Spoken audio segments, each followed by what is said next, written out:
I like to push, I guess, a more conservative view in a lot of people's eyes in terms of marriage and things like that, because of what impact it's had on my life. Not just because I'm married and got 4 kids and I know how good that's going to be for them to have a stable family to grow up in, but also the fact that I came from that.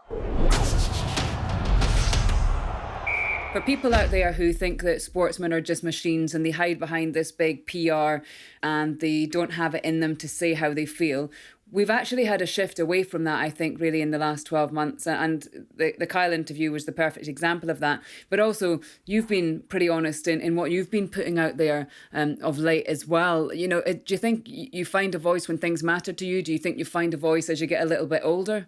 I don't know. I guess the more you learn, the more certain you are within yourself and why you feel and think how you do. And then you become more confident and more willing to express that to other people, I guess.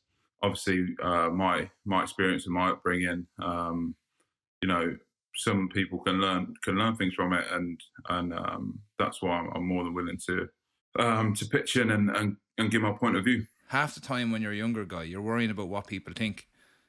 And then when you're older and you actually say what you think, the support you have and the people around you, things that are important to you, that's actually all that matters at the end of the day. Like, you know, that's one of the things that bugs me about like online abuse and stuff. We're human beings at the end of the day. Like, yes, we play rugby, but we're humans. We're all exactly like each other, and we have feelings. And you know, that's what you're doing now. You know, Marcus Rashford as well. That whole campaign that he's at. It'd be interesting to hear your views on that as well, because it's important that these things are actually being said now, and people are okay with them. No, I think what he's doing is brilliant, and certainly in a time like this, we need that. Do you know what I mean?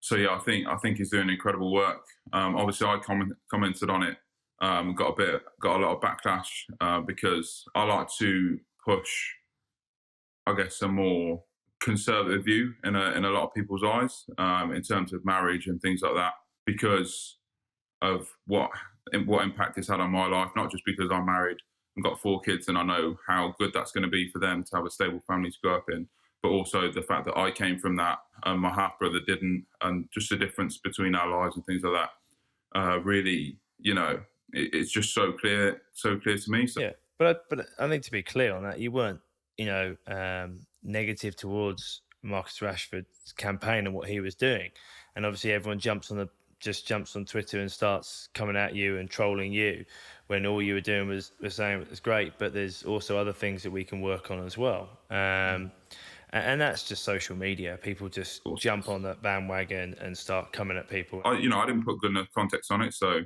that's on me, and I got backlash for it. So I didn't apologise for what I said. I found some people that wanted to work with me, and I carried on pushing what I wanted to say, and that's all I could do. Do you know what I mean? And that's what I'll continue to do. You've been watching the House of Rugby Season 3 on Joe.